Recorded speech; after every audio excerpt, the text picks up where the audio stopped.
Okay,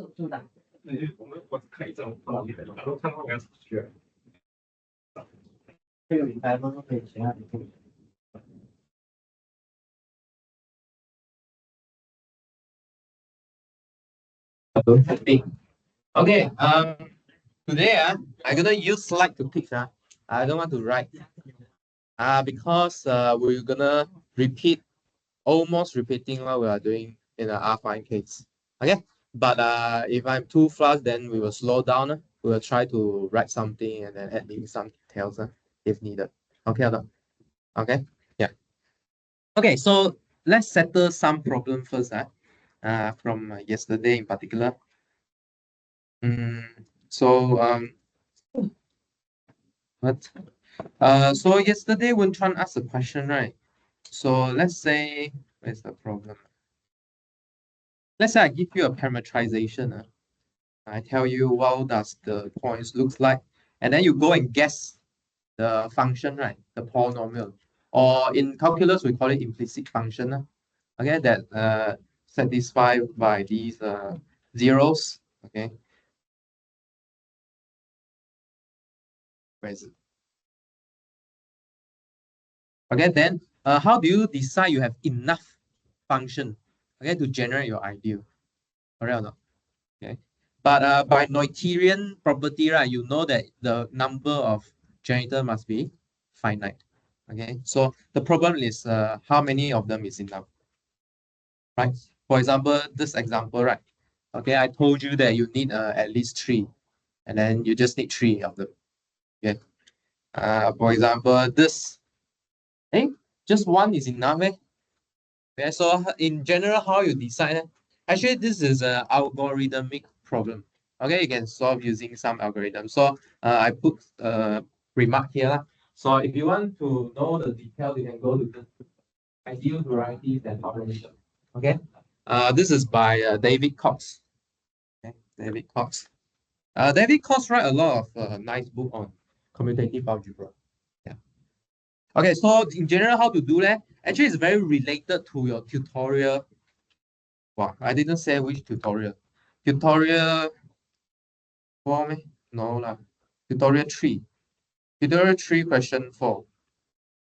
Anyone remember what's tutorial 3 question?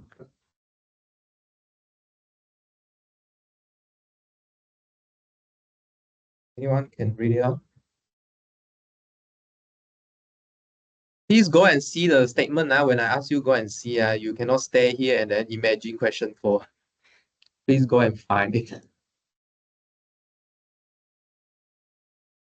So what's the statement there? Hmm? Yeah, you want to read it out? Hey, wait, is it in tutorial or assignment? Let me see. Tutorial or assignment? Let me check. Did I put it in any tutorial? No, because sometimes the tutorial question and the assignment question is the same. Tutorial 4. Yeah, tutorial 4, right? Tutorial 4. Assignment 6 is similar, is it? Sorry. Assignment 3. Assignment 3, there's a question on closure theorem, right? What's that theorem again?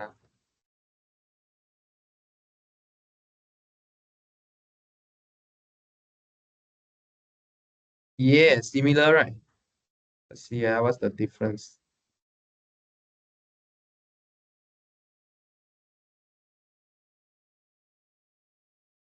Oh, okay.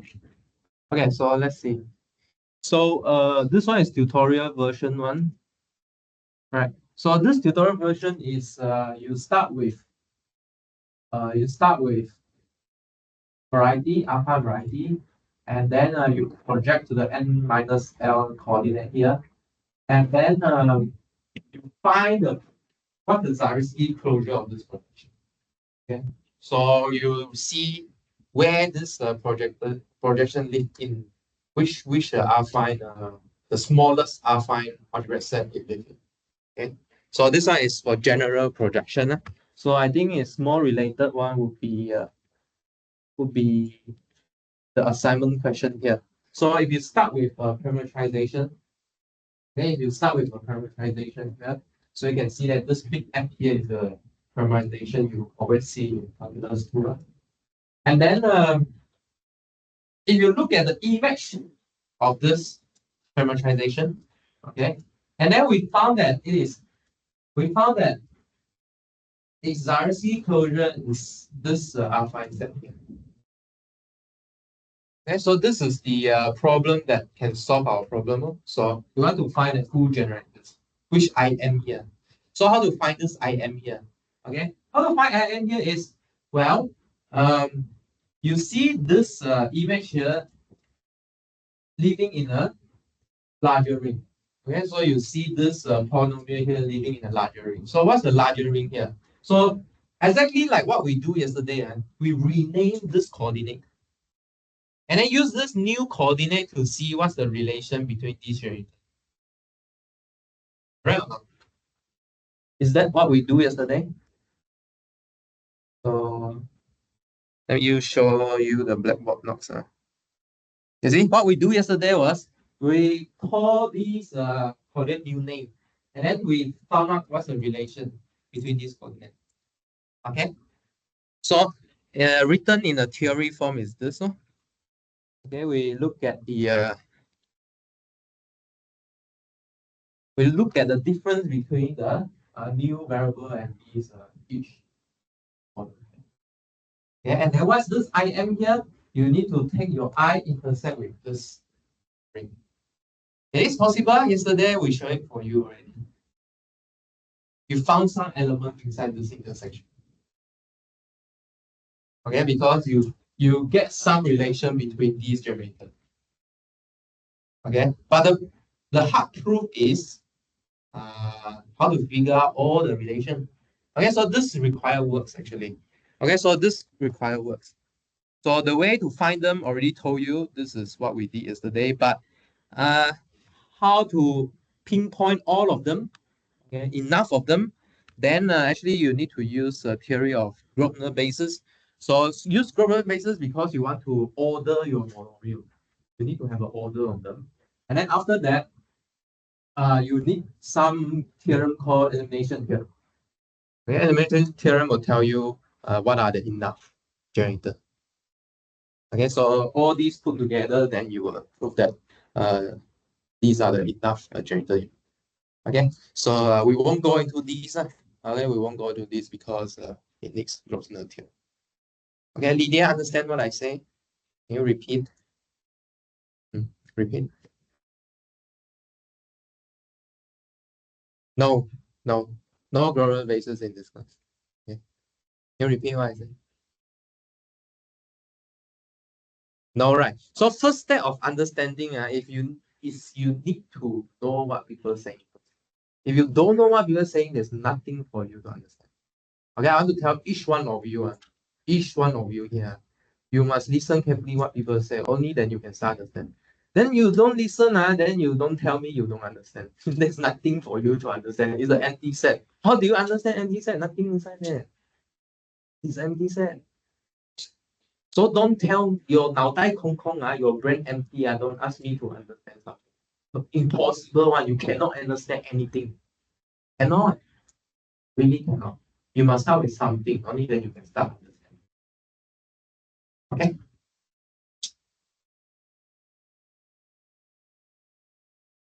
Yeah. Yeah. Okay. So yesterday we spent a lot of time talking about homogeneous idea, right? So one thing I want to point out about homogeneous idea is the intersection there is very important. So it's not just that you can split them into degree, homogeneous element of degree D, but this each homogeneous element of degree D must also already live inside I. You understand or not? You understand what this line means or not? You write into summand, this summand live inside I already. Does it make sense? Because you are already graded ring, so meaning you already can write into summand. But the problem is whether these summand live inside I itself or not. It's very important. If they live inside I, then okay. this ideal is homogeneous.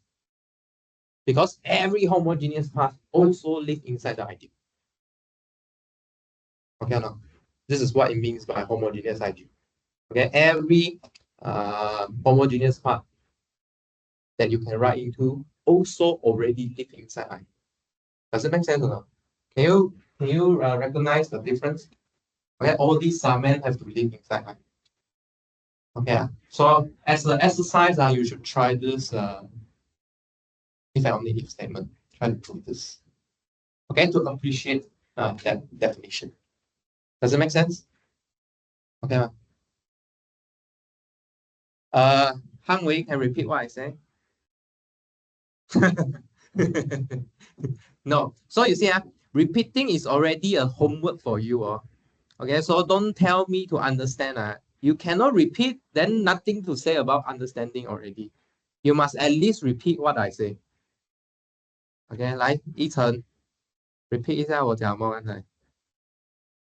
啊 ？Okay, before that, wind back about this homogeneous idea.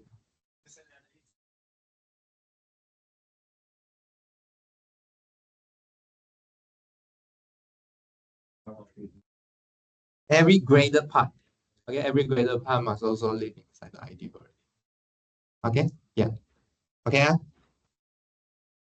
Yeah, so to repeat is already is a homework. So that's why there's some lecturer ask you to copy first. Yes, that's the first step. We need to go to second step, which is understanding, applying. Okay, so we don't stop at first step, but don't forget the first step. Yeah. Okay. So yesterday we proved that ideal is homogeneous if it can be generated by homogeneous element. So how to check a prime homogeneous ideal? You just need to check every pair of homogeneous element, okay, whether it's satisfying the prime property or not. And then if you take homogeneous ideal, you can sum them, take product, check radical.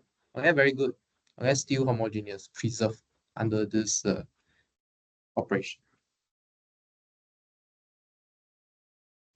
Let's skip this risky part. Okay, so I think the first main thing we want to talk about is about projective Hilbert's non-Stellensat here. So as what I told you, right? Okay, the zeros inside these projective space, right, which we call the projective algebraic set, actually correspond to homogeneous ideal. Okay, so if you want the line, the whole line to live inside the zero, right, you make sure you need to homogenize your ideal. Okay, so the construction is the same as affine case here. Second, this proposition is very interesting. So this is how we introduce irrelevant ideal yesterday. So in this projective algebraic set, right, it's very special. There are two things that have empty set as the zero set. Okay, so one is the V of the whole ring. Only zero was satisfied. I mean, nothing will satisfy constant function equals to zero, right? Unless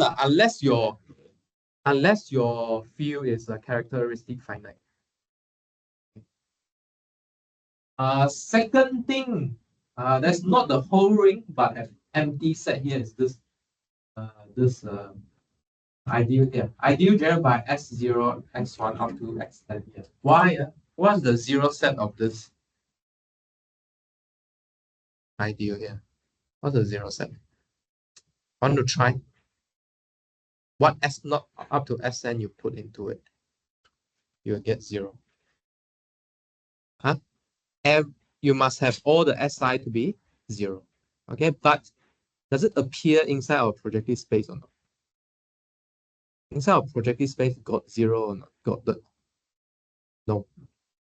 Okay, because if I put zero in, what does it have? What could happen?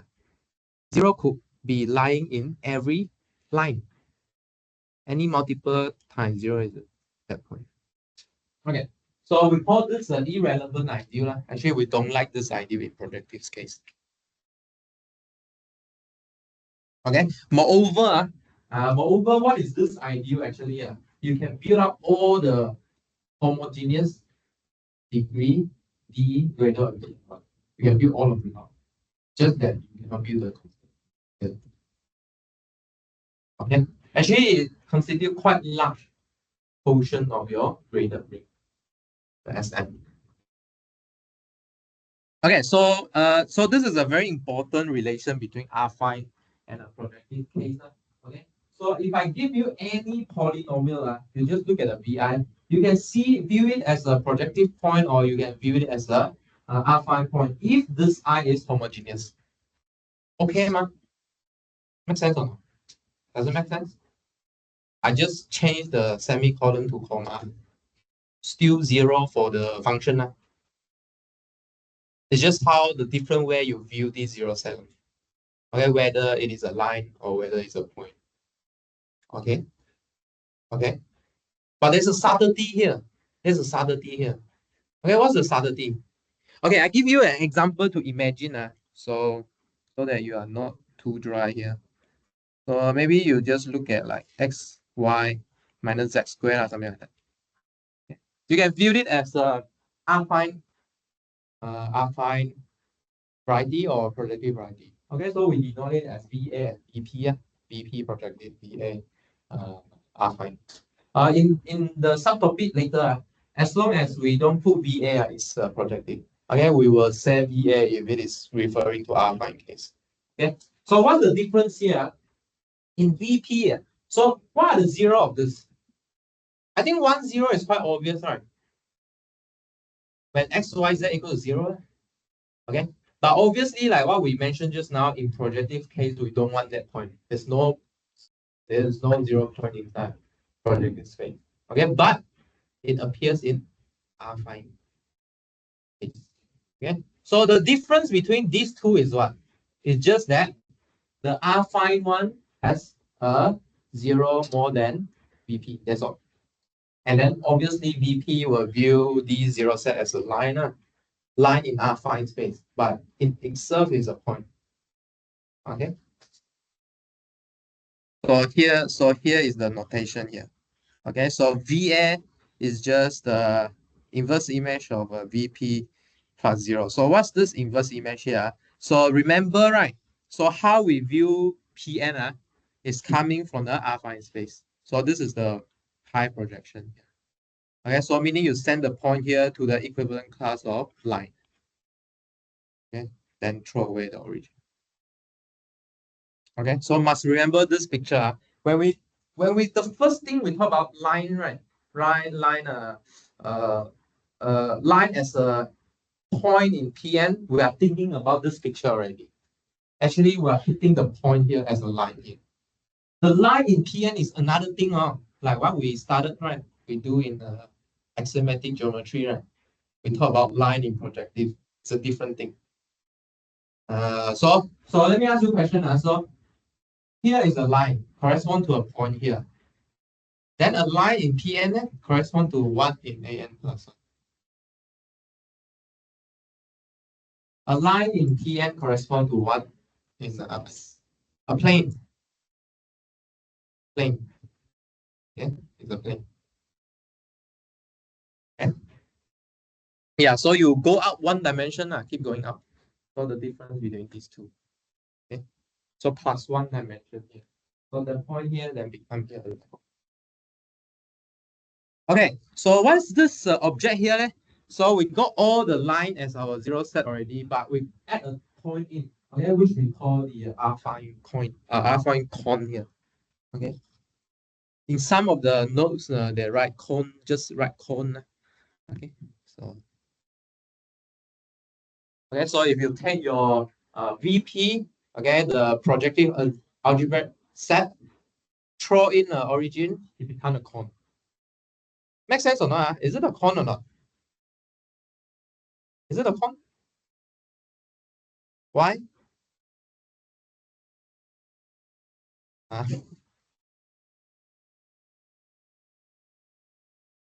mean, if it is low dimensional, it is a cone.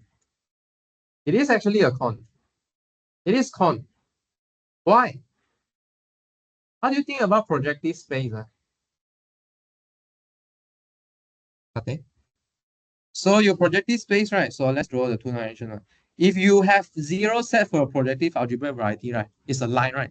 So you have a bunch of line, for example, not bunch of line.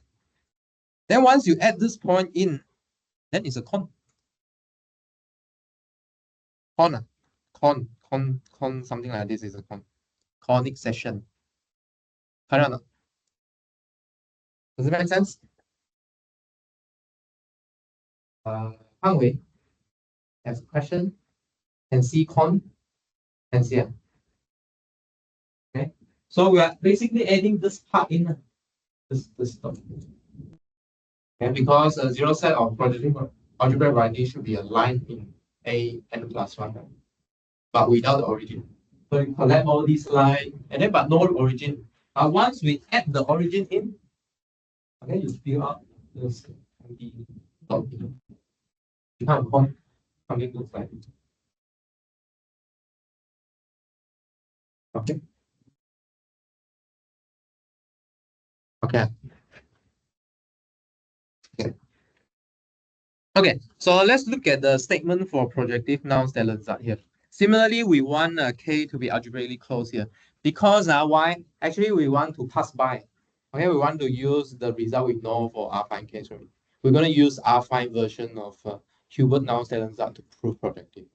Okay, so there are two statements here. So if Vj equals to empty, if and only if the radical of this J here, right, contain the irrelevant ideal. They contain the irrelevant ideal here. So how to prove this? Uh, so you start from any place. Okay, so let's start from Vj equals to empty. Okay. But Vj equals to empty means what? Right? If you look at the affine con, okay, either is empty also lah. Okay, otherwise it must contain zero lah. That's it. Correct or not? Empty plus zero one. Okay, the affine version one should be a subset of 0 content. Okay, set content 0. Then you just use the affine version. You look at the I of this Vaj and then I of this I of these point here. Okay, I of Ivj is what?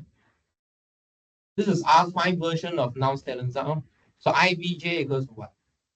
So if you look at the ideal of this generator, sorry, ideal of this zero set here, what do you get? What ideal do you get? Jackson. Sorry? Huh? Yeah, ideal of zero set. But let's say I know that this zero set is generated. So this zero set is based on some other ideal. Okay, so IBJ, okay, I of VJ, what do you get? Do you get something related back to J? Do you get back J or not? Is I and V inverses of each other? Huh? Ziqian say no. So IBJ, what do you get? IBJ, you get 0.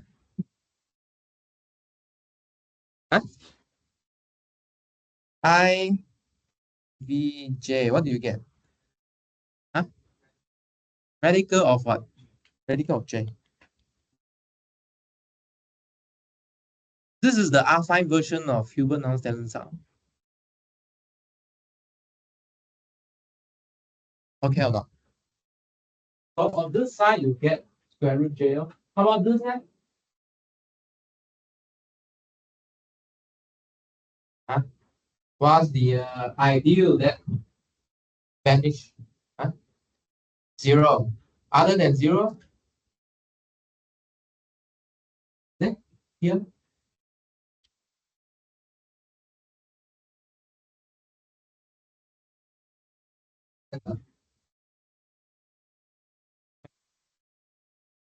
So let me write down first.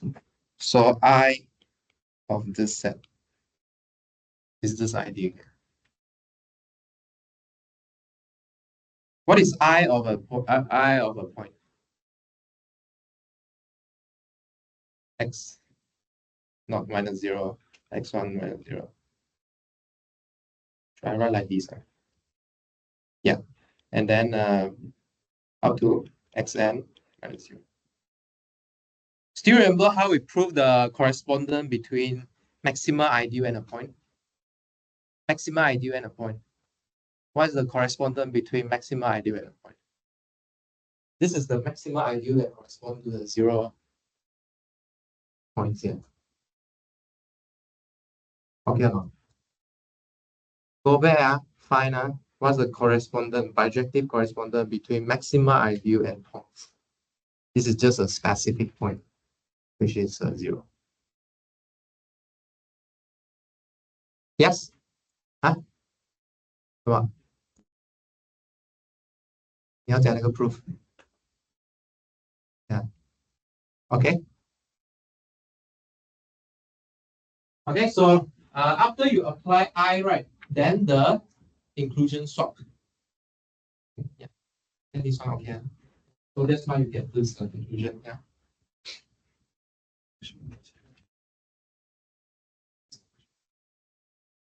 What?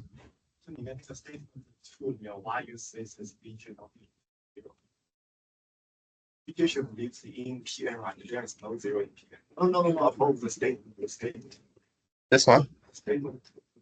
This statement. Yeah, why you say it's not 0? Because BJ should live in Pn, right? There is no 0 in Pn. I think this is non-empty. I think should be non-empty, I guess. This is non-empty. Yeah. No. Before that. Is it okay with this statement already? Statement, okay. Yeah. I think, okay. So for the statement 2, right? So I think this is non-empty, but I guess, okay, let's see if it is non-empty. So, because if I put 0, right, I think I should put like this, right? If it's a 0, because it's set. I mean, yeah, sure. I mean, like, let's say even if I want to like compare these two things, right, I need to make it a set first. Okay. So let's say if Bj is non-empty, then we also get an affine version. Projective version of Equivalence.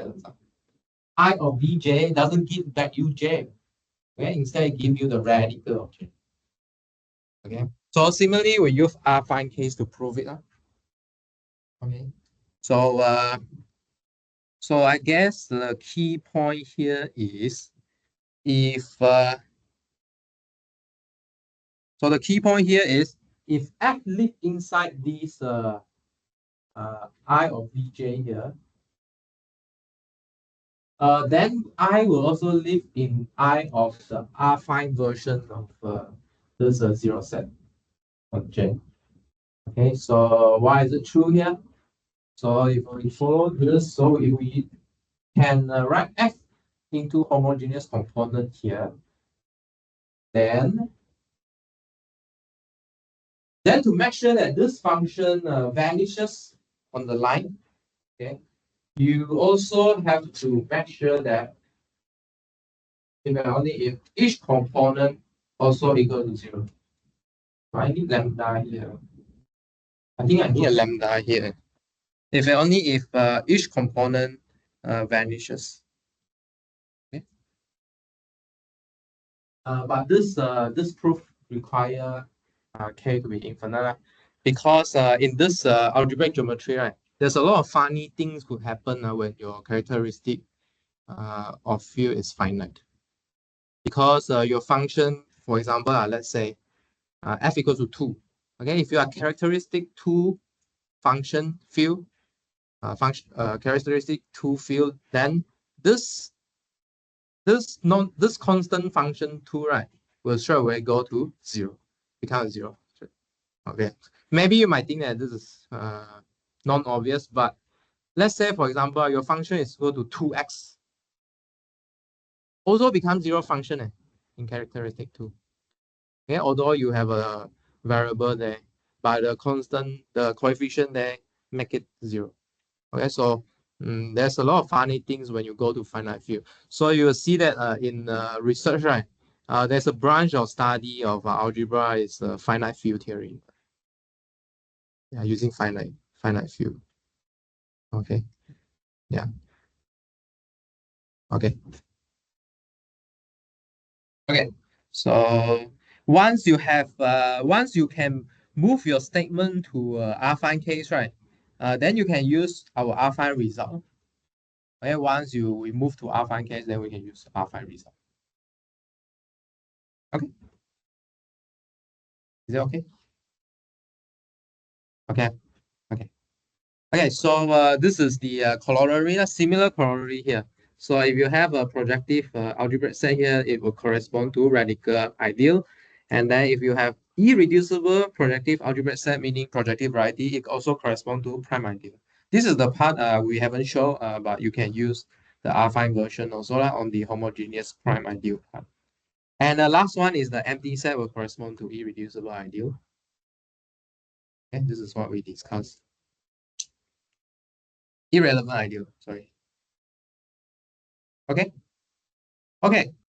So let's think about how we let's think how to is this correct or not? Projective varieties as affine variety. Let me check. Okay, so for this part is let's see how we view projective variety as an affine variety here. Okay. I also don't want to prove here because this is actually it's a topological proof, it's a homeomorphism, but I will explain what's the important part about this. So first of all, let's say we can write P and K as a union of some open set here. Okay, call it U0. This is what we do in very first week, right? Okay. First week we just consider one of this UI, right?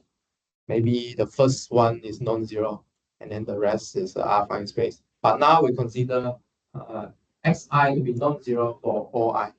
Okay, can you imagine that this will patch up your projective space here? Can you imagine? I think you should imagine this. So let's draw some picture here. Let's draw. What picture is good? I think Adrian is drawing this, right? Last time you present this. So what's U0 in this case here? Huh? Circle? So U0 exclude what point in this case here? X-axis. U0 is U0 non-con. Okay, let's say X not here, X not here, X1 here. So if it U0, right, meaning U0 is non-constant. So what thing you exclude? Y-axis, right? Because S0 is 0, ma. Okay, S0 is 0. So all these lines, S0 is 0. Okay, so your U0 should look like this. So U0 is not P1. In this case, it's P1, right? This thing. Okay. So what else you need to put it back? You need to put back the vertical axis, right? Okay, who contain the vertical axis here? U1. U1 exclude what? Sorry? Horizontal axis. So U1 exclude the X0 axis. Okay, so you can see that both of these together, all of them just exclude one thing. What's that thing? 0, but we don't care because for this space there's no 0 there. Okay, so it's okay. They both of them exclude 0. That's fine. But the point here is they add back all the axes. You can see that they actually have large intersection between them. But it's okay. Okay, this is what we call a covering here. Okay, so covering here meaning you use open set and then write it as a union of open set. In general topology, we will see covering soon actually. Okay, but in plain word, it's just a union of open set. That's all. Oh, so we call covering. Can you see cover? Is it covering? Is it cover our space or not? You may have. Okay, it's covering our space. Okay, so the point here is, if you can recall what we did last time, actually we built a map between UI and AN. Okay, at that time we didn't show any homeomorphism. We just show you that there's a one-to-one bijection. That's all. Okay, so the technical term here is this one-to-one bijection here will preserve a topological structure. Okay, so it's a homeomorphism. So what did we do? What did we teach last week about homeomorphism? 要回答吗 ？Homeomorphism. What's homeomorphism in general topology? 很重要啊，这个是很重要啊，唯一重要的 as 就像 isomorphism 重要在 group 这样。So in homeomorphism, what do you need? Bijective, and then continuous, and inverse also continuous. Okay, bijective, continuous with continuous inverse. Okay, so what does it mean by continuous here? U is open if and only if pre-arrange is open, or another way is FU is open. Okay, so you can move open set across. You go back, go from using F, they are still. Okay. So actually you can show that this map is homeomorphism. So the only thing that we didn't do last time is you need to prove that this map is continuous. Then to prove continuity here, actually you need to use subspace topology. Okay. Because our open set in Pn is just some subset. An is a whole topological space, but if you want to talk about open set in UI is a subset. Okay, so you need to use subset topology. Okay, so in this case here, what I want you to remember is how to go from projective. I put a proof there. Okay, so if you're interested, you can see. But what's the important here is there's a one-to-one correspondence from projective variety. Okay, projective variety inside this cover. Is a cover. Let me think. Yes. Okay. Inside the cover, one part of the cover, then you can relate it to a affine variety. Okay, in AN. So how to relate? Okay, how to relate here? Basically, you just take your X, intersect with these U naught here. So U naught here is the place where this projective variety live in. Okay, does it make sense? Okay, so this U naught here. So okay, let me 给你一点比较形象化的东西。Let me copy this.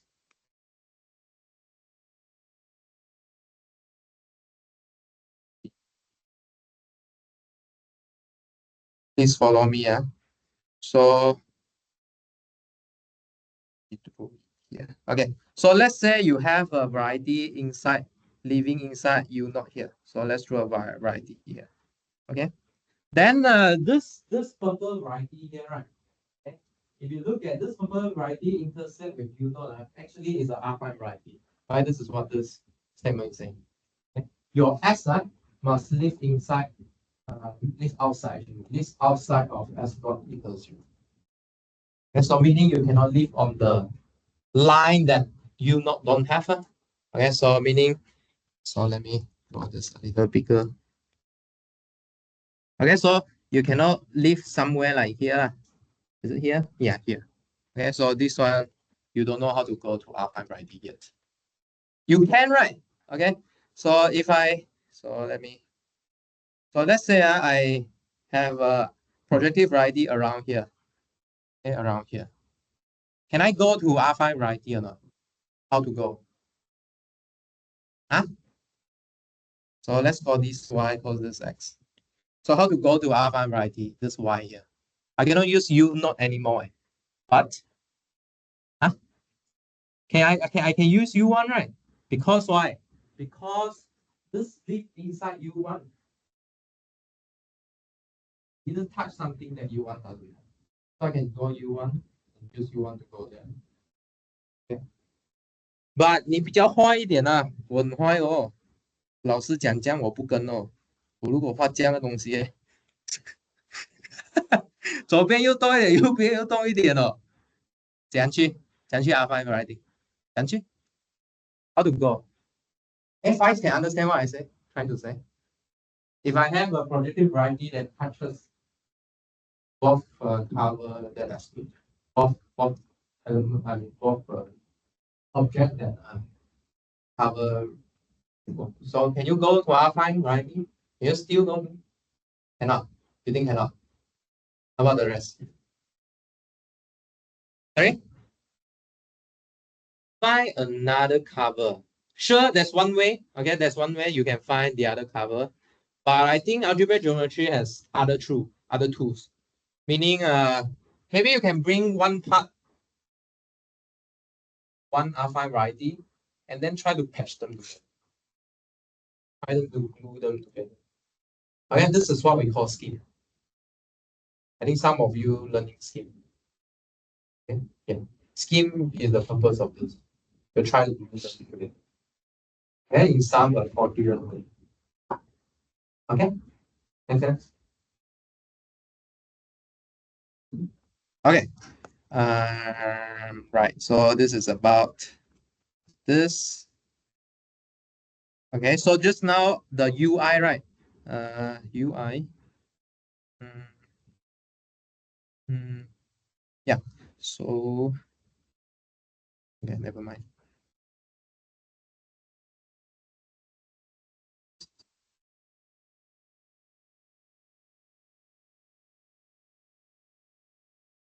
No need to go through this. I left you to read it. Okay. So I also want to quickly go to rational function part. Okay, very similar for affine case. But later we will slow down when we get to birational. Okay, which we want to conclude both chapter here. Okay. So how about rational function on projective varieties? Okay, so we want to define function on the projective variety here. Okay, although homogeneous polynomial do not determine well-defined function on P and K, because if you can see here, um, if f and g are both homogeneous polynomial of degree d here, what you can see here is you put two different points into this function, I still give you the actually give you the same number. Same number. Okay, same number here because we make it homogeneous. If it's not homogeneous, you won't get the same. Okay, exactly, they have the same degree. Okay, only then they can cancel out. Otherwise, you put the different points in the same line, right? You won't get you the same value. Okay, so actually we require the both degrees to be the same, so that when we factorize the lambda d out, they can cancel out. Okay, because this is how you define a point on the line. They are differ by a scalar. Okay, how many scalar of them? So depend on the degree of your function here. Okay or not? Okay, so to define well-defined function on P and K, right, you need to make sure that the denominator and the numerator have the same homogeneous degree. Okay, otherwise, if they are different, right, here you pull out LD, here you pull out LD plus 1, then you have an extra L at the below. But this calculation won't give you L. There's no L here. Does it make sense or not? So you will get not well-defined function. Okay, so you need to make sure that top and bottom have the same degree. So that if you apply a different point on that line, okay, you pull out the same factor of lambda such that they can cancel. Does it make sense? Make sense or not? Okay. So you must make sure that top and bottom have the same degree. Lydia, any question? What did I say just now about this degree of numerator and denominator? Good. Need to be the same. Why? Good. And then how about pulling out after pulling out the vector? How do I know the factor exists or not? Very good question, you. Very good question. How do I know a factor exists or not? So you should really think of some function I ask you to take, Okay, for example, just now the favorite one I take just now. And then how about like think of another one. Like coming.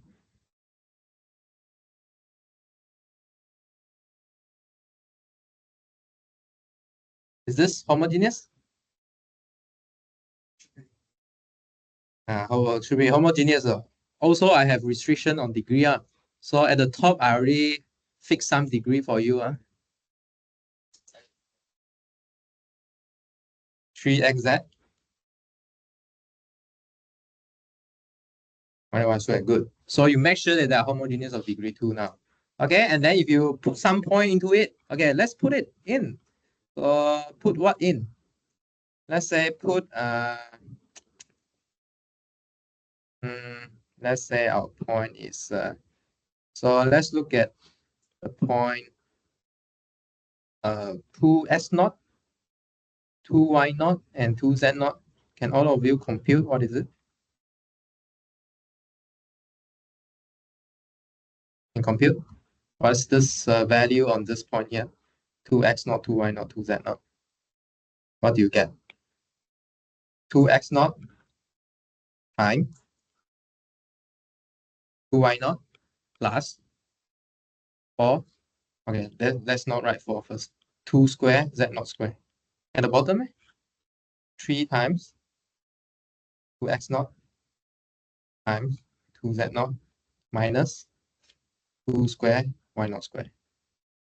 Is it true that you can pull 2 square out? Okay. Okay, so go home, try with a random lambda. Okay, try with a random lambda here. Okay. Okay. All right. So the point is if just now we don't have a homogeneous of same degree, right, then you won't pull out the equal number of factor. All right. Next, we also define function field. Okay, so whenever we talk about rational function, right, we are thinking of this function is like a rational. It's like a rational number to natural number. Okay, so rational number to polynomial number. So function field. Okay, function field that consists of these rational map here. Okay, should be equivalent of to rational number to natural number. Okay. So what we do here is, if we want to consider the function field, okay, can be here.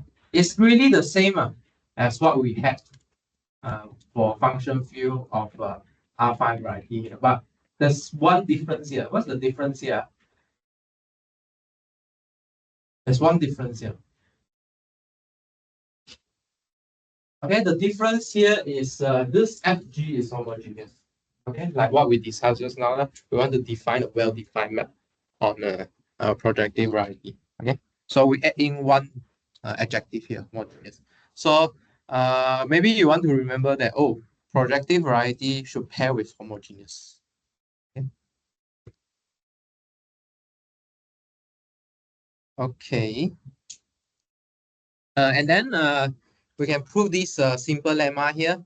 So if we have a projective variety here with standard affine covering, just now actually I give it a name secretly, but if you don't know, never mind.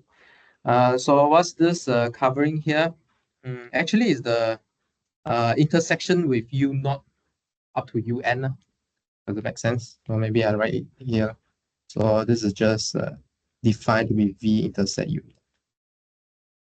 Okay, the standard affine covering here. Why is it affine? Just now I show you that this ui, right, is isomorphic, is homeomorphic to affine.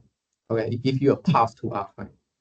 Okay, so if you use your u naught ui, okay, to split out your v. Okay, you split out your v into this u naught part.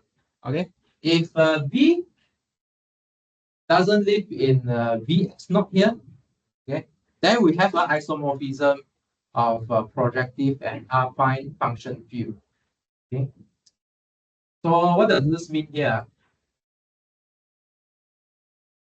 So, okay, so in this case here, just now, I still remember the picture I had for you just now. Okay, so if your variety live in one of the u naught, right? Okay, you can show that is one-to-one correspondent to the affine variety of this part here. Okay, by intersecting with u naught, for example. But in this case here, I give you isomorphism between function field. I give you an isomorphism between function field here. So what's this two function field? What's the difference here? What's the difference here? So for KV, right? For KV, just now we define it. How to define this KV? F and G must be homogeneous. Okay. And then any other property you need to check. And then you make sure that you don't want to be dividing by a zero function, right? So this is equivalent to saying that this G doesn't have V as your zero set. Sorry, doesn't have V as your zero. Okay, it cannot evaluate to zero on this point here. Okay, but on the other side, on the other side, what do you have here? V naught here. What's V naught here? V naught is V intercept U naught. But just now we understand this as a affine variety. Okay, so this KV naught here is a function field on affine variety. Okay, so if they are isomorphic, then you need to produce a map between these two. Okay. Okay. So produce a map between these two. So I write down this map for you already. So what's the difference between these two? What's the difference between these two? First of all, number of variable. What's the difference? Okay, let's say our KV has n plus 1 variable here. How many variable in V intercept V naught? So you need to be careful just now when I say isomorphism. Isomorphic to which affine space? A larger affine space? A smaller affine space? Huh? Okay, very important. Actually, you are isomorphic to a smaller affine space. And I say smaller. Something wrong here. Actually, what we name here is Pn, right? Pn with an plus 1. But here is an. So you will see that why we name these two spaces using number n. Instead, we call it Pn plus 1. Because really there's a relation between Pn and an. Okay. So what's the relation here? Because we pick it to be V0, right? U0 is non-zero here. So meaning what? We actually can substitute x0 to be 1. Right? Because that line on the U0 line, the non-zero line appears there. Okay. Yes. 那你解说。右边的那两个，右边的那两个。右是这个。先打。对，两个先打。哇，你每次比人家快一步，我还没讲这个你就开始讲了。我还上面这个看出来错了，然后我在看下面就发现你没有 ，OK， 但是问题是我还没有到那边，所以有点突兀，你知道吧？但家帮你在做，你上面那个也错，是个错？对啊。OK， 那你说，你没发现你的 variable 数量都错了吗？你这个1到 xn 你还是要 join， 就带了 n 加一个东西进去。没有这个 ，No，sorry，can you speak English？ Oh, I'm trying to say that in this thing you said f1 to xn, I think you still put n plus 1 thing here, but it is lives in kv0, right? So you should put n thing here. Faiz, do you understand what he's saying? Do you understand what? Can you repeat? Too fast. Okay. I'm trying to say that this f and g should live in the affine one, right? So its variable should be the variable, not the plus 1 variable, but you put 1 x1 to xn, there are the plus 1 variable. Understand? Do you think what he's saying is a problem? You don't think so? Why? I actually don't think so. But if you want, you can say this. Hey, listen to what he said.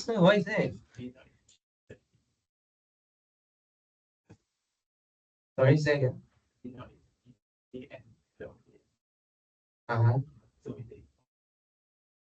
So my point here is this f and g come from here. N plus 1 variable. But after you substitute s0 equals to 1, it becomes n variable.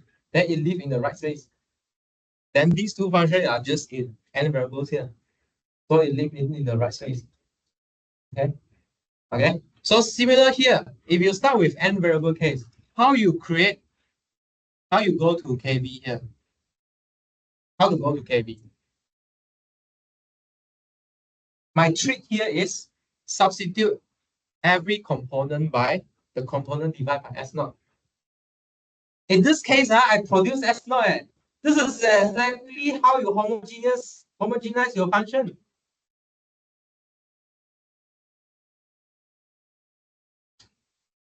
Believe me or not? Don't believe me. Want to try? Try. You must try. What I say, you must try. Try with function, right? You must try. Huh? I don't need you to believe me. I need you to try. Okay? Try it.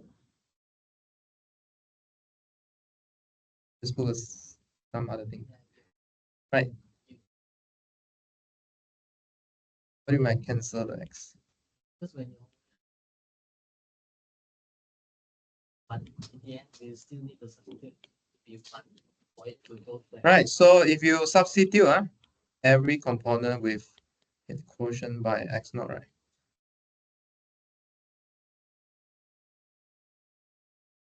Okay. Then what do you get? Huh? What do you get here?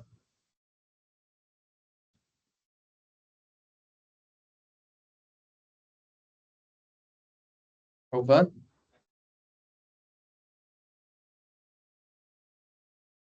Okay. The homogeneous. Then you create a new variable. Actually, inside here got n plus 1 variable here. The n plus 1 one is S naught.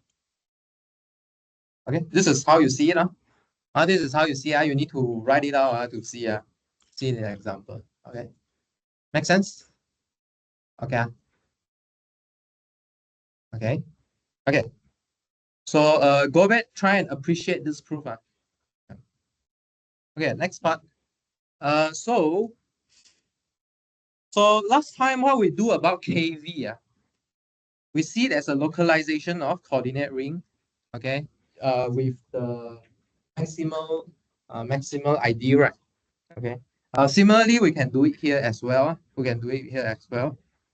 So let's see. Let's see.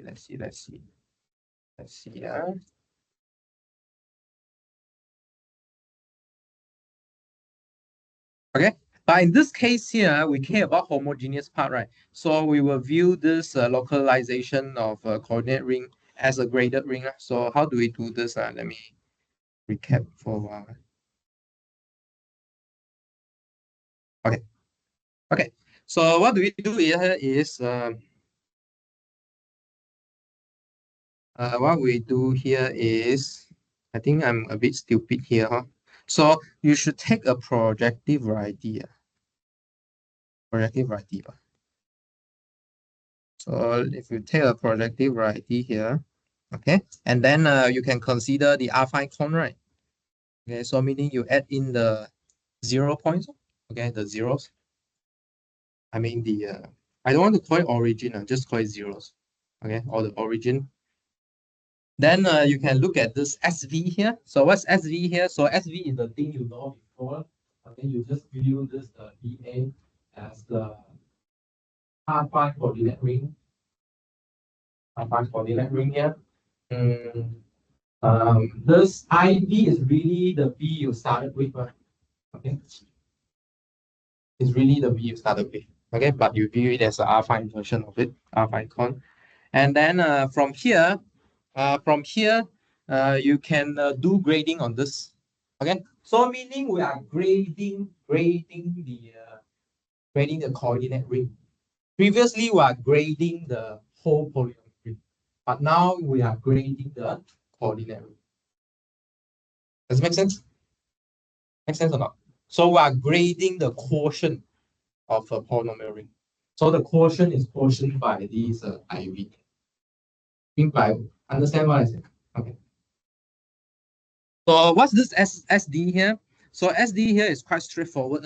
Okay. So it's exactly the same. So meaning you just look at the homogeneous degree E part. Okay. Quite straightforward. It's just that under this quotient, right? maybe some function will be identified. That's all. Okay, but it's still the grading using the degree of f. Okay, it's the same grading we use on polynomial. Okay. Okay. And then this is what we call the homogeneous coordinate ring of V. Okay. So meaning in okay. So maybe I give you a picture here. So let's say we got a VP here, we got a V here, right? So we'll consider KV here, but how about KVP here? Okay. It's just graded version of KV. That's all. Actually, it's the same. Okay, so you need to be able to view your VP as a VA first. KV. Okay, makes sense. Okay, yeah, it's just a graded version. That's all. Whatever I said just now. Okay, makes sense. What do you mean by how do you make sure that it can be graded? Because this KVA right already live inside K of let's say x1 up to use S naught because we move from PM.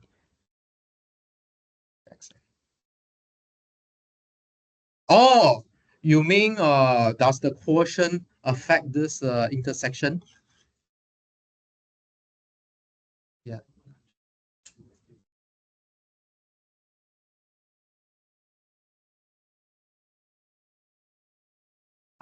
Yeah, that's a important point also. Yeah, that's an important point also. Yes, that's an important point here also. So you are quotienting by the homogeneous ideal. Yeah, that's an important point also. So I mean, yeah, yes. Yeah, I think that's a good point. That's a good point. Maybe we can put it in tutorial. It's a good point. Yeah, very good. Everyone get what he said just now? Everyone get what he said? No. Jingsen, you get it? Can you repeat for us? Mm-hmm.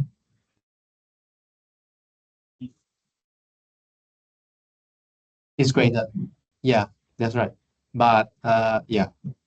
But obviously there's some connection you need to fill in why this homogeneous quotient by homogeneous ideal make this grading well defined. Because if it's not homogeneous, right, what happens? If it's not homogeneous, then maybe you might be quotienting, you might equating monomial from different degree, right? You get what I say? For example, if your ideal contain x minus y square, after quotient, the degree 1 polynomial becomes degree 2 polynomial, x equals to y square. Then under this quotient, meaning what? Different degree, the intersection is not just the 0. Does that make sense? Okay. Okay. Yeah. So this homogeneous part actually is quite important. Otherwise, the grading won't be preserving. Okay, so similarly, we then define localization on the graded ring. Okay, so in this chapter, we just put adjective, graded, homogeneous, okay, for projective. Okay, so how do we define graded localization of graded ring here? Obviously, we also start with multiplicatively closed system or multiplicative system. Okay. So we will define something called the degree of the quotient of function here, or the polynomial. So if you take two homogeneous elements here, okay, one from your ring graded ring, the other from this multiplicative set here. Okay, how do we define degree of this quotient here? So very obvious lah. Just take the degree of the numerator minus the degree of the denominator. Very obvious. Okay. Maybe you want to check why this makes sense. Okay, why does this make sense? Why does this make sense?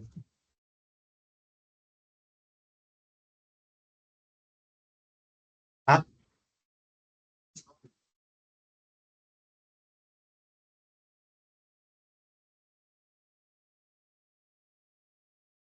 Yes, okay, yeah. So why is it well defined? So meaning, let's say you have different representative for f and g, yeah, such that their quotient is equal. Right? Does this degree number change or not? Does it change? Because one you need to check on f, or one you need to check on f prime, the other you check on g, the other you check on g prime. So the difference of these two could change on. Maybe the degree itself change on. Degree of f prime change, degree of g prime change, but the difference is preserved. So why? This difference here will be preserved. But why?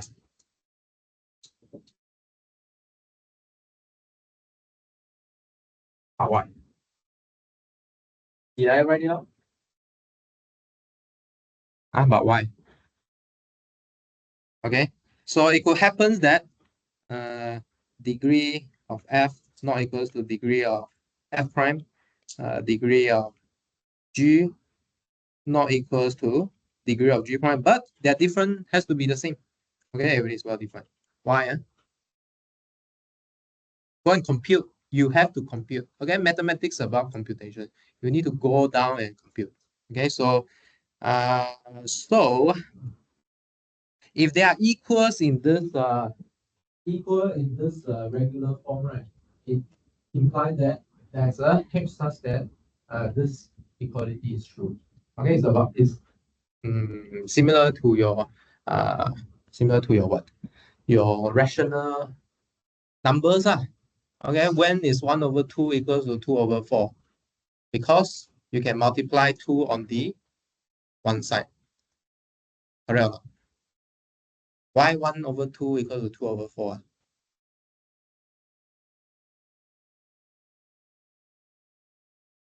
There's common factor 2, right? Okay, so hash here is the common factor.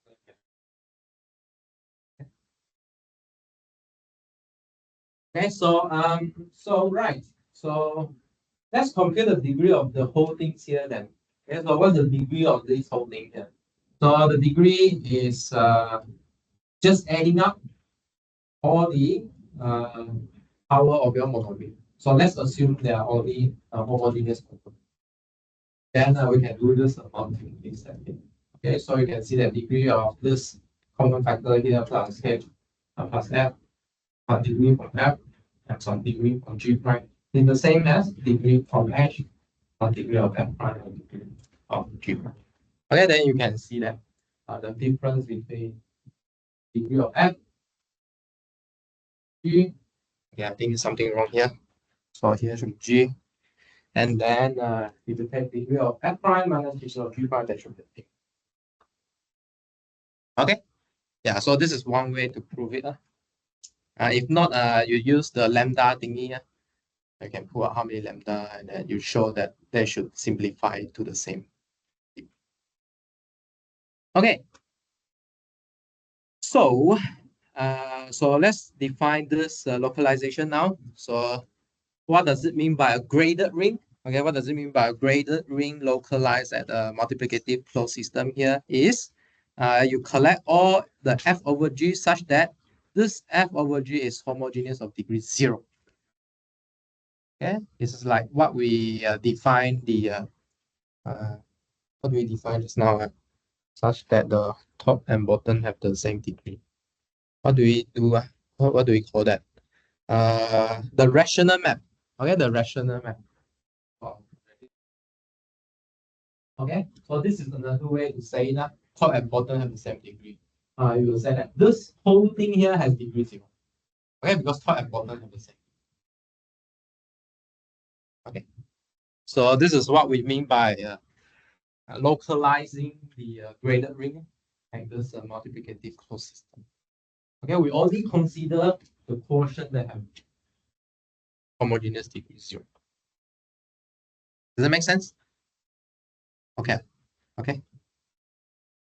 Okay. So for example, for example, so similar example actually lah. So, but some subtlety here. When we consider prime ideal, we want to localize at prime ideal here. We actually are using homogeneous prime ideal now. Okay, so that it will respect our grading. Okay, previously we just localize at prime ideal, but here we have to add the adjective. Okay, if you want to localize graded ring at prime ideal, you need to consider homogeneous one. Okay, to prevent what we said just now. How about for this power of f? Do we have any special condition here? So f is a integral domain, and then this f actually is a homogeneous element. Yeah, we don't want to have like mixed term inside there. Okay, it must be a homogeneous set. Okay, so moral of the story is how to go from affine to a projective case. Add the appropriate adjective. Either you add homogeneous, either you add graded. Anything else we want to add? Homogeneous, graded. That's all. Okay, so make sure you add the right adjective when you stay in different spaces. Okay, sorry, huh? What time is it? Oh, I'm too excited. 直接加5:40，有人建议说直接加5点，想想，对，40分啊。Okay, let's talk about this and then we will take a break. Okay. Last one already, lemma only. So this is a similar isomorphism we had in alpha case. So the function field is related to a localization. Okay. So in this case here, the graded. How about the graded part? How about the homogeneous coordinate ring? Well, I mean the function field of this homogeneous coordinate ring. Sorry. So the function field. Okay, how to relate to a homogeneous coordinate ring. Okay, where do you localize it? Okay, actually you localize at this zero ideal here. Zero ideal here must be homogeneous. Is it the zero ideal? So the zero ideal here meaning this f over g has a degree 0.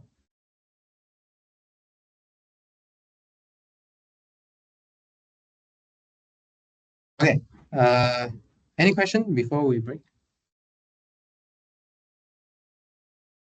Let me see. Did I write? I don't think I have something from here. Let me see. So what's your problem here? So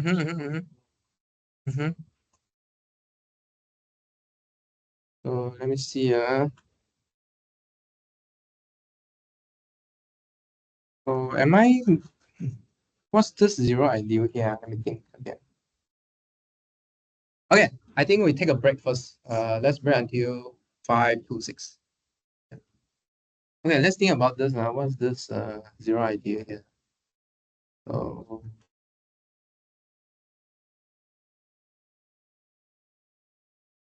homogeneous ideal, and then I get this SB, and then I localize it. Localize with X over G.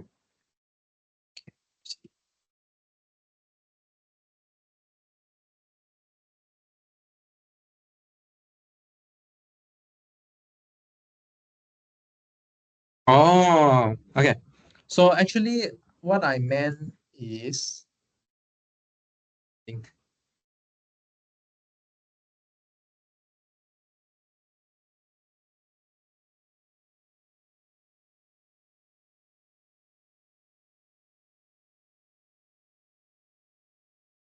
Okay, I think we missed this part, right? This part here. This is the affine version. This is the affine version. Okay, let's look at the affine version.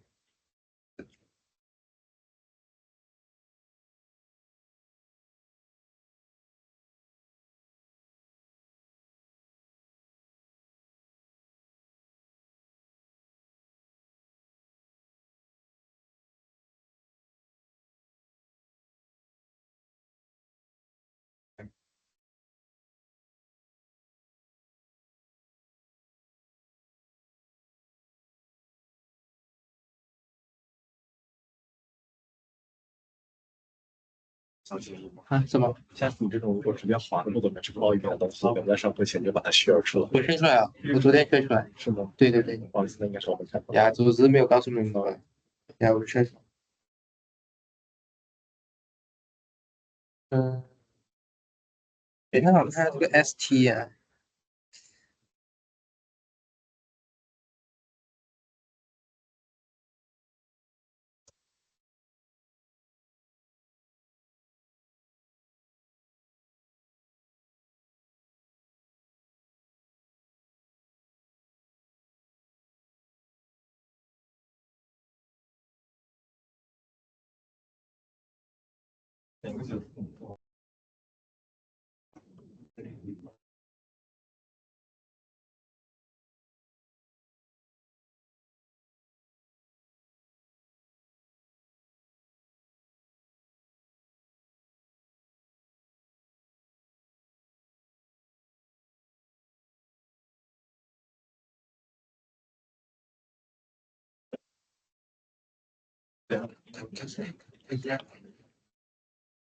这样吧。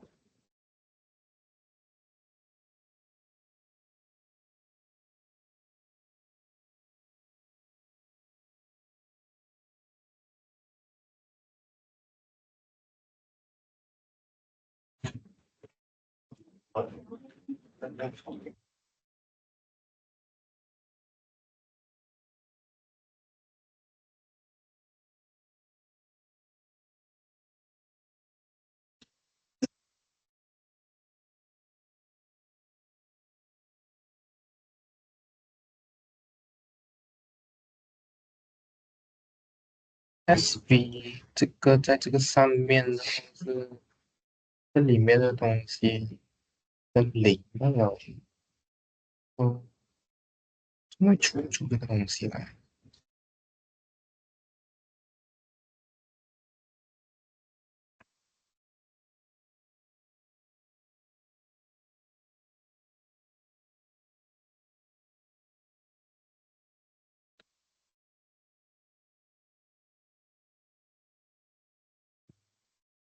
嗯，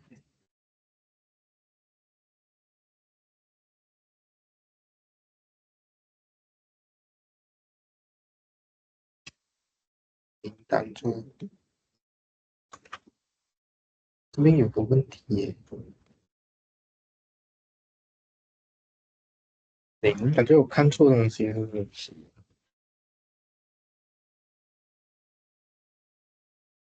可能哪个零叫什么东西？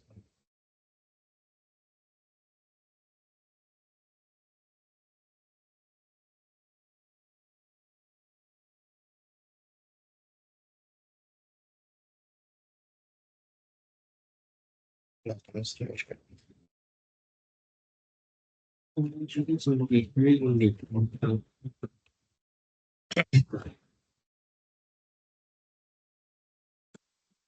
奇怪，那个零没错，哎，就哎，更奇怪。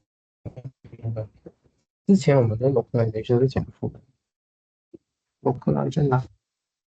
它在 MP 是不是？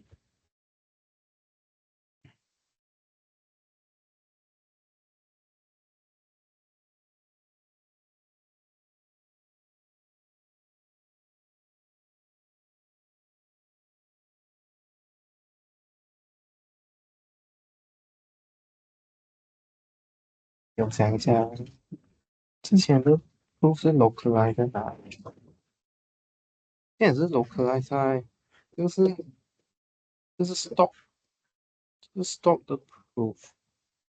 我们之前有没有 localize？definition 肯定有啊嗯， ，localize 啊，final version 我们有做过吗？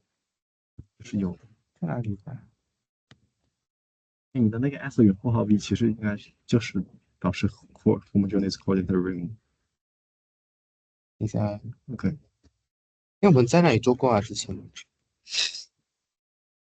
就是讲 stop 分开的地方。但是我为什么现在没有翻到啊？很奇怪，好像没有。嗯，讲 stop 那个地方。然后就 stop 就在这边吧。难道最近看我翻的时候也有这种情况？怎么会这样呢？我印象也是有，但是现在感觉没都翻到完了。哦，rational 还是要找 function field 比较好。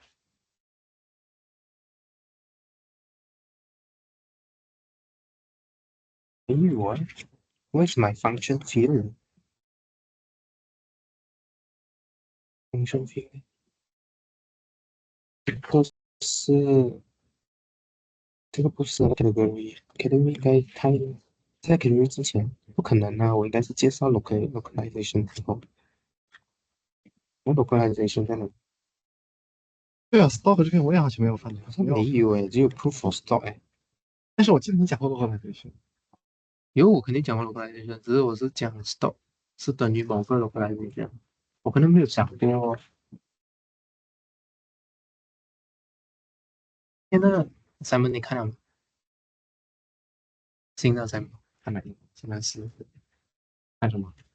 嗯你让我看什么？不像刚忘了 S 原括号 B 是 homogeneous coding array。好像我里面有用到一个东西啊，我说你的那个 S 原括号 B 的那个 notation 是指 homogeneous coding array。呃，在那个上面做 localization，你 localize 什么东西？好像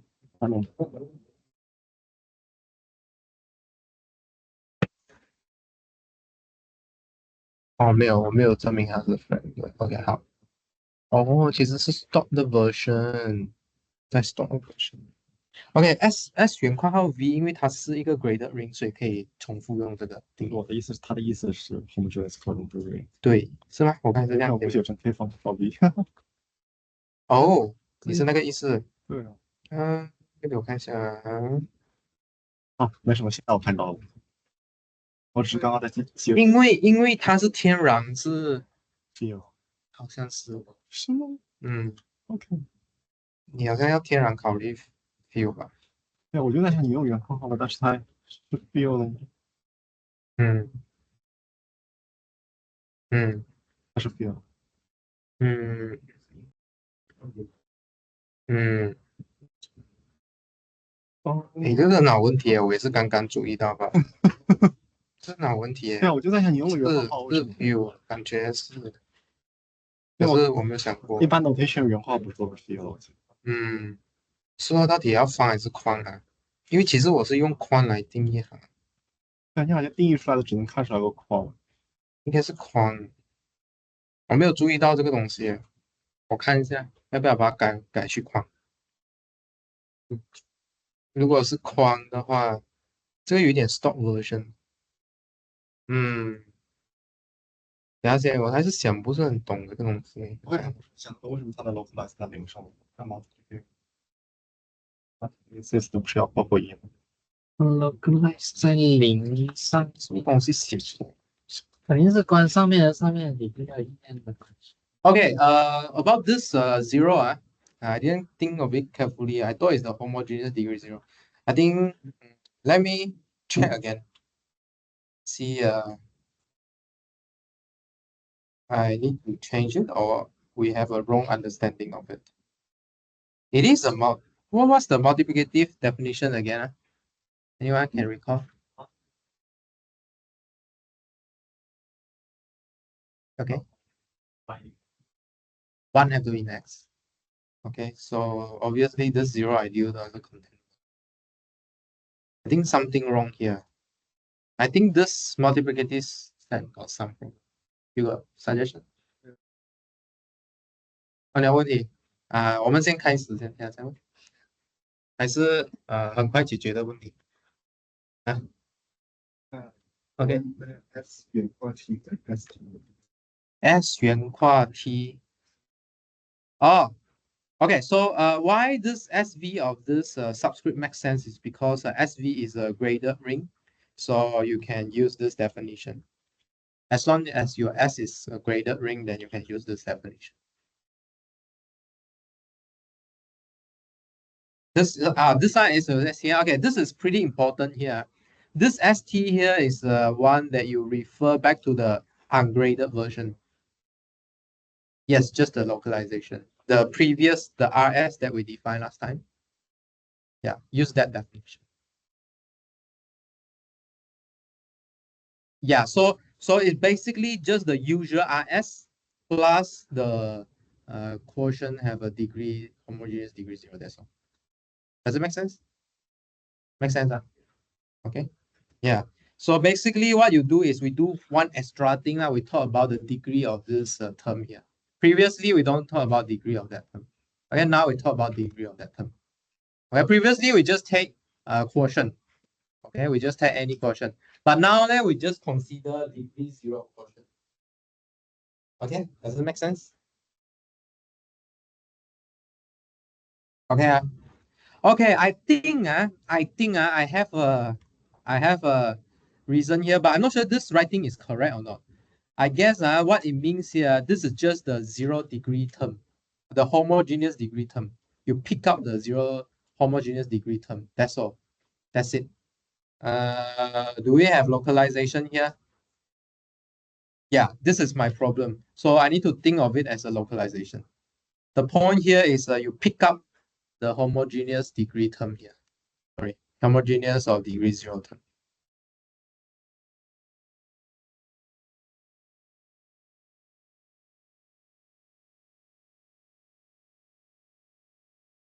Yeah, I think, yeah, you pick up this homogeneous of degree 0. But what to put here, this is what I need to think about. Is it appropriate to put 0 here or not? Doesn't make sense. Okay, but never mind. Let me think about it. I'll let you know again how to understand this notation. Hmm? Hey, actually it is. Last time we talked about it, right? So yeah, it's a complement of 0. I think you're right. That makes sense, huh? Yeah. Okay. Yeah, this is a very important. Actually, I also always forget one. So let's go back to our localization problem here. Where is it? Let me find this. Yeah, this is the thing that I always forgot also. So make sure you remind yourself. Okay. So if we go back to our multiplicative definition here. So if you have a prime ideal, what's your multiplicative system here? It's not P itself, or it's a complement of P. Okay. If you have a prime ideal, you want to localize there, it's not using P as your kind of denominator, lah, but you are using the complement of it as your denominator. Yeah. Because you will find out that the prime ideal is the opposite of what you want. Okay, but if you take the complement, then it works. Yeah. Sorry? No. The problem is with the definition of localization. Okay. If you want to understand how to localize your ring at a prime ideal, actually you are localizing at the complement of that prime ideal. Okay.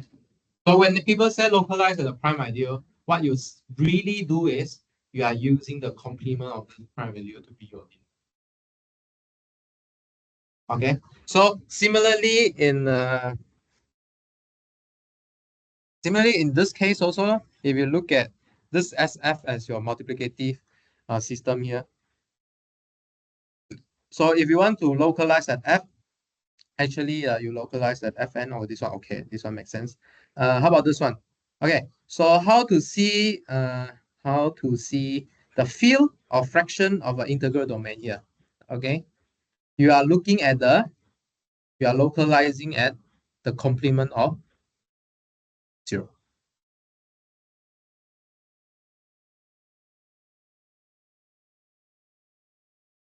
Okay.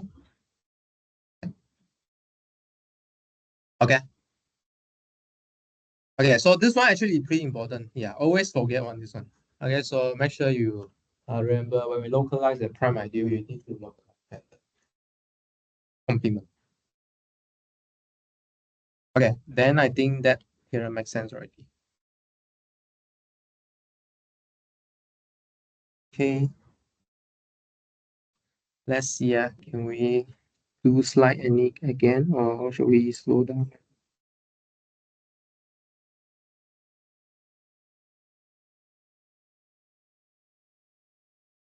Okay.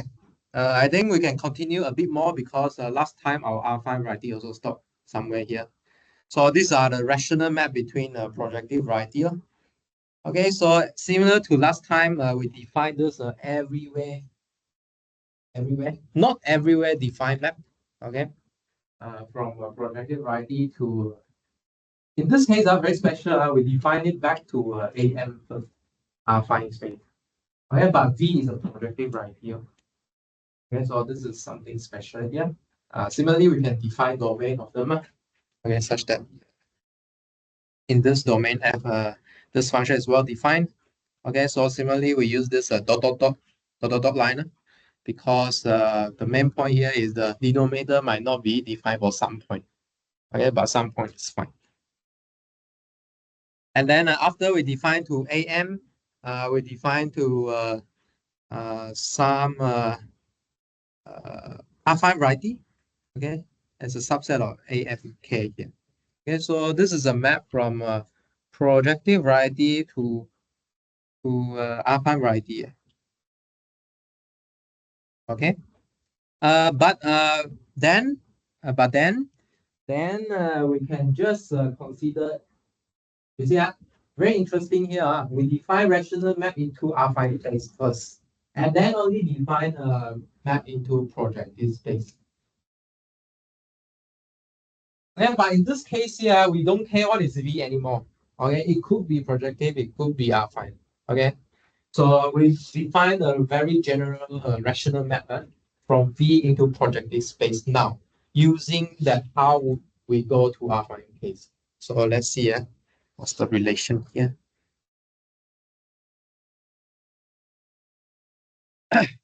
So basically, it's just the AN one you replace with comma become. Okay, so you send it to some line such that this is well defined. Okay, but not that. Okay, not that. This rational map into projective space have a very special property here. That is, if you multiply some non-zero function on all your rational function here, right? Actually, they define the same map. Because in projective space, this scalar we're gonna cancel anyway. Does it make sense? Actually, the point of Fi here and the GFI here is the same point in Pn. Correct or not? Because they have the same factor. Okay. So this is the special things that differentiate a rational map into AM and PM. Okay. Yeah.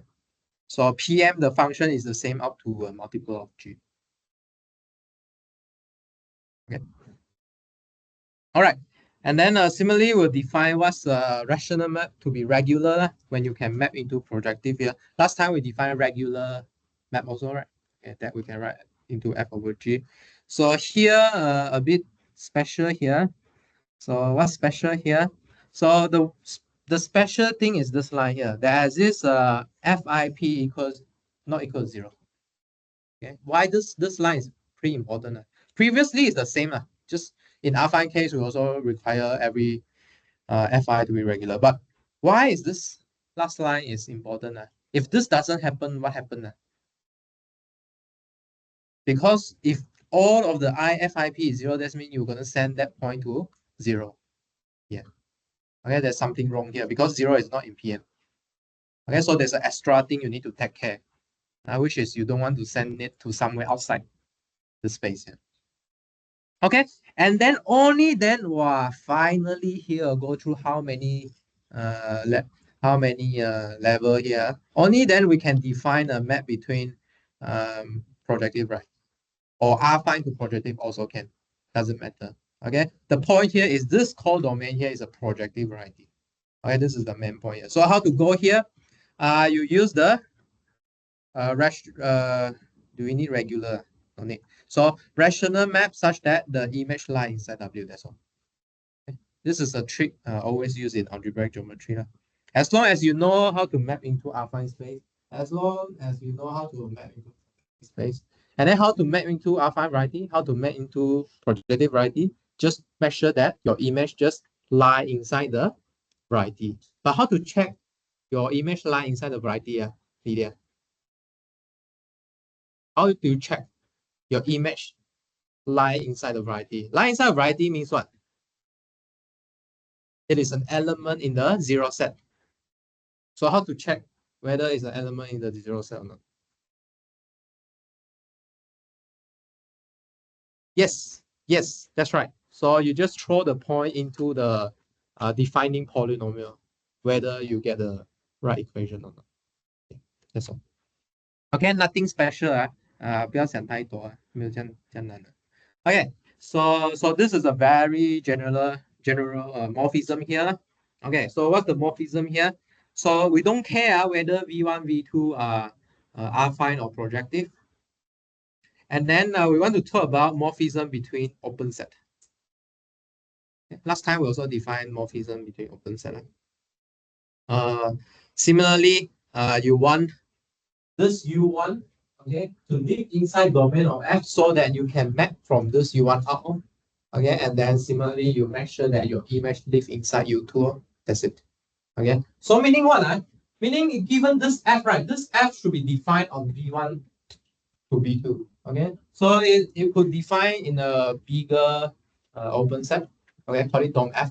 DOM F is open and dense. You must remember last time we proved this already.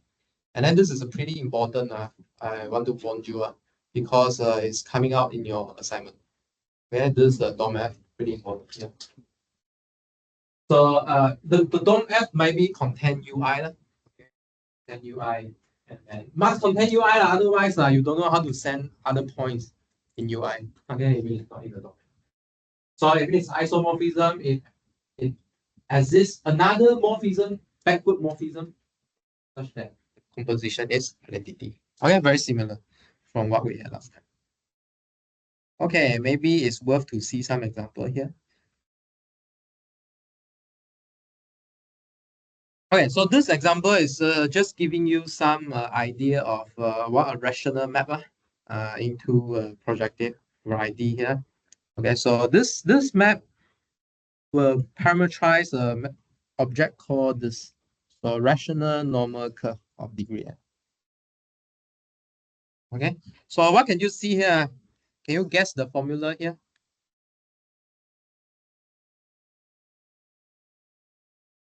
This is like the binomial expansion formula, right? Without coefficient.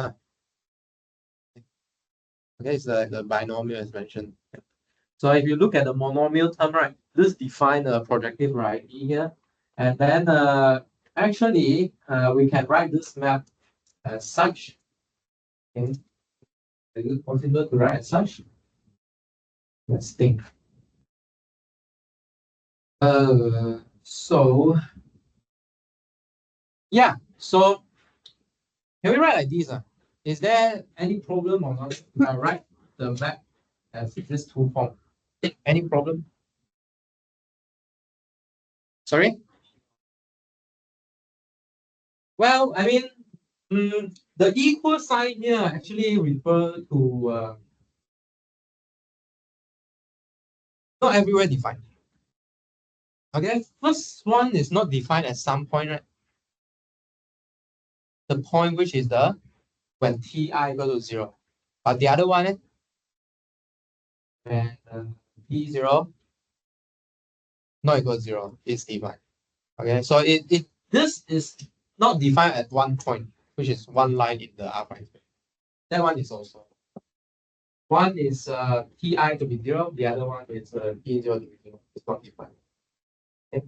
But they are perfectly good rational map because we don't require our map to be everywhere defined. Just define on some domain.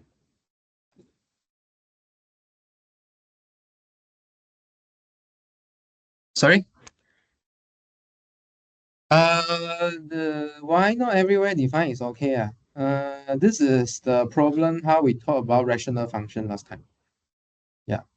Yeah. Remember we draw this dot line. Yeah. The rational function will have a domain of f. Okay, but this domain of f not necessarily need to be the whole V. But we prove that this domain of f is open and dense. Dense means what? Actually, you can recover the whole variety using this domain. It's actually 够大了，其实 it's big enough to talk about that variety already. Cheating? Not quite cheating. It's not quite cheating because this gives us more way to classify varieties. Yeah, more ways. Okay, later we'll see that. Even though there might not be isomorphism between a variety, there's no polynomial map that can go back and forward, but there exists a rational function that can go back and forward, which we call birational. And then this will induce isomorphism on the function field, not polynomial field anymore, not polynomial ring anymore, meaning not the coordinate ring anymore, but the function field. So this is more, I would say, more cost, because at some point you don't know how to deal with it, but in general, they are the same. But the nice part about algebra is it is isomorphic on the function field level. Okay, one is isomorphic on the coordinate ring level. Okay. Yeah. Okay, we will talk about it. We will talk about it. Okay. So is it time now? Not yet. Okay. So and then we can show that actually using this rational map, right? This UL and AN actually are isomorphic. How are you using this rational here? Using the invertible rational map. They're isomorphic. Actually, this UL, you remember, right? This is the cover, one of the cover of PN. Okay, just now I show you that it's homeomorphic. Now, actually, they're isomorphic using birational map. Okay, so these two actually have a lot of connection, different connection. While their topology is the same, and then they are. Later, you will see that this will imply that their function field is the same. Okay.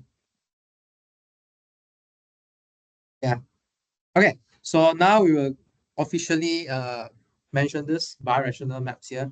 So if you have two irreducible quasi-projective varieties, or meaning two open set inside your projective variety that are irreducible. So a map is called birational or a birational equivalent if you have a backward, okay, rational map such that the composition, left composition, right composition is. So previously, that isomorphism is what we call a birational isomorphism. Okay. Yeah. So two variety is the same. If birationally equivalent, if there's a birational equivalence between them. So there are variety that are not isomorphic. Okay, using isomorphics here mean using polynomial map, but they are birationally equivalent. Okay. Wait, let me see. Did I have something to tell you here? Okay. So now you might think that, this theory only works for irreducible quasi-projective. So later I will argue to you that this is related back to our affine case. Okay. So a few things you can show. Okay, for a rational map, if f is birational, you can show that f is dominant, and then the induced map on the right function field is an isomorphism, and then there is this open set, such that the restriction on the open set is isomorphic. So in particular, part 3, part 3 actually give you a convenient way to check whether f is birational or not. If let's say you cannot find inverse for the whole quasi-projective variety, you can just do it on some open set. This is very convenient. You just need to find at least one such that it is an isomorphism. That's all. It is birational on the smaller open set. Okay. If you cannot produce for the big one. Actually, this is related to what we have proven last time. We also have some TFAEs on on do you still remember? Let me check. Huh? Do we have this kind of, I think we had, right?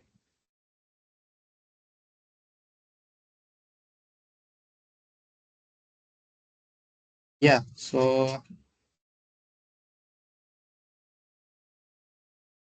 okay, maybe yeah, okay. So I want to give you some relation here. So it's quite related to this slide here. Okay, this slide here. There's something that you need to use from here, okay, to show you. Yeah. So here is what does dominant have to do? Okay, dominant rational map have to do with the induced homomorphism here. Okay, it's pretty important this part. Okay, I think you will use this for that proof. But that proof is not very enlightening. It's just a usual check. But the point here is to show birational on the whole quasi-projective variety, you just need to show on a small open space. Okay. Okay. The proof is just a very standard proof. It's not very enlightening actually. But the point here is once you prove this, right, it's similar to what we had before. Actually, you will define you will induce a map, okay, from this rational map here on a induce a map on a function field. Okay, this is very similar to what we had last time. Okay, when we have polynomial map, how is it pull back? Okay, pull back to a map. Okay, so it naturally pull back on the function field because our map here looks something like this, right? Okay, the f over g. Okay, so if you put in a kw map into here, is a naturally element of function field. Okay? Because this f here is regular, right? Okay. Actually, this is also a result that coming from what we have proven for function field before for affine case. Okay, it's really similar. But in this case here, we are considering irreducible quasi-projective variety with dominant rational maps. Because last time the theorem that I showed you just now, right? We only can compose. I mean, not that we can compose dominant rational maps, but this dominant rational map is well behaved for inducing a map in a function field. Exactly because the problem that our regular map is not everywhere defined. Right? It's not everywhere defined. So dominant, what does dominant give us? The closure of the image is the whole codomain. Is that right? Closure of the image is the whole codomain. That's what dominant means. Anyone check? What does the dominant mean? What does dominant mean? Dominant rational map. Yeah, quite important. Uh, I think after introduce this, all these, I will put more exercise on this dominant part because previously it's not quite complete yet. So after we complete this part, we will do more exercise on what's the dominant rational maps. I think something about closure. You want to check? You want to check?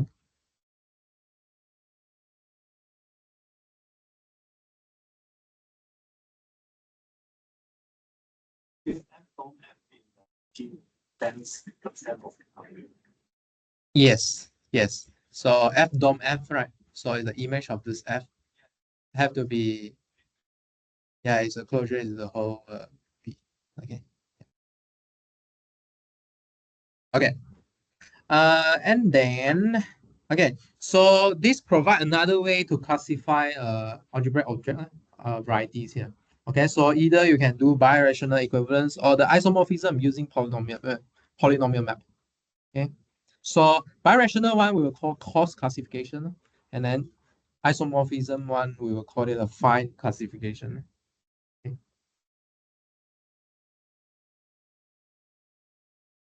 Okay. And then another proposition is every irreducible quasi-projective variety actually is birationally equivalent to an affine hypersurface. Right?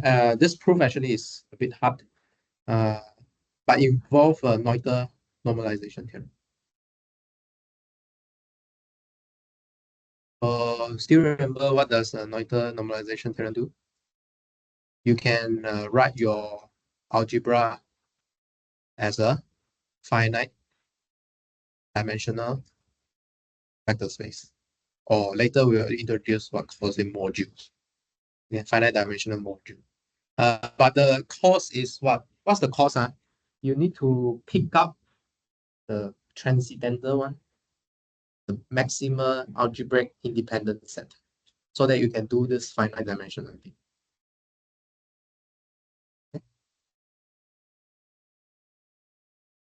Okay, and then the quasi-projective variety V is called rational. Okay, if V is birationally equivalent to AN. Okay, so only when you are birationally equivalent to AN or a PN, then we call this variety rational.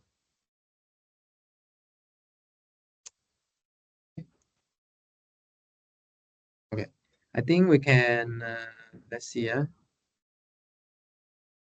how about, let's look at the last proposition and then we will stop here.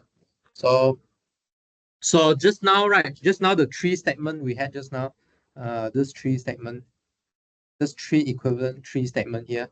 Okay, we can apply it when V is rational, then it reduces to this three statement here. Okay. So if your V is isomorphic to some AN here, is rational, then the pullback, okay, or the induced map, okay, of that isomorphism here give you the isomorphism of between these two function fields. Okay.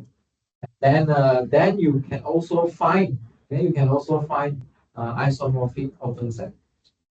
Okay, between this V here and something from AN. Okay, so we can specialize the theorem just now when one of them is AN of here. Okay? Then this is the segment about V is rational. They are equivalent. Okay, so I think point here is this one. Okay, if you are birationally equivalent, okay, to affine space or projective space, actually your function field is just the usual function field. I mean function field of a normal. Okay. Yeah, I think speedy pub out to here lah. And then we will resume discuss some new stuff that come up from this idea here. So I actually I pull out the prereqs you can read first. Let me briefly go through so that you have some idea what to expect next week. So next week Monday is another holiday, right? We got a lot of holiday for this class. Okay, so hopefully I must finish by next week. This about this projective variety. Okay, I want to go into singularity already. Okay. So we'll talk about product of projective variety. Actually, we don't do product of R5 variety. I just put inside your tutorial. Okay, you can do it. But product of projective variety is quite interesting. Okay, because there's something called this Segre map. It's quite important map in algebraic geometry. Okay, so we'll discuss about this Segre map a little bit. Okay, and then this one very standard lah. Projective variety is a variety. And then what's important here? Oh, before going to singularity, right, we will discuss one very important rational map called the blow up. Okay, we'll talk about blow up. Yep. Okay, we'll talk about blow up. And then when we really go into singularity part, we will again blow again. Okay, so next part is about blowing. Out. Okay. Okay, see you next week.